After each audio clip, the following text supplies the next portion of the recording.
Aarohi sat by the window of her tiny basement apartment, watching raindrops race each other down the glass.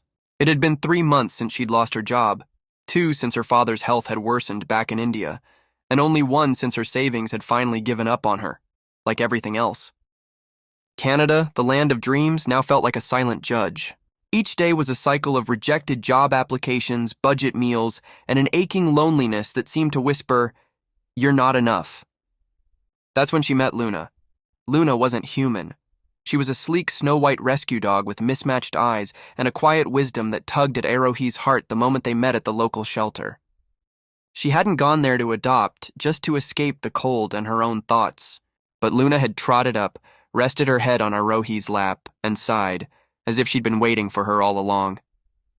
Against all logic, Aarohi took her home that day. The first few days were awkward. Aarohi wasn't used to being responsible for anything but her own worries. But Luna didn't ask for much, just 2 meals, a walk, and someone to sit beside while the world spun madly outside. Something about Luna's quiet companionship softened the sharp edges of Aarohi's thoughts. When Aarohi cried, Luna simply laid beside her. When she stayed in bed too long, Luna nudged her until she got up. When she felt invisible, Luna made her feel seen. Slowly, the world began to shift. With Luna needing walks, Aarohi started exploring again. Parks, lakesides, neighborhoods she'd never noticed before. One morning, a stranger stopped her during a walk. "She's beautiful. What's her name?" "Luna," Aarohi smiled. And for the first time in weeks, it felt real. The stranger, Mira, turned out to be a dog trainer. They met again the next day and the day after that. Mira invited her to a local event where pet owners gathered. Aarohi hesitated, but Luna's tail thumped like she already knew it was the right thing. At the event, Aarohi met people. Real, warm, struggling people.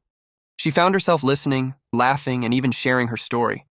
"You write well," Mira said once, after Aarohi showed her a blog post she'd drafted about moving countries and finding healing through a rescue dog.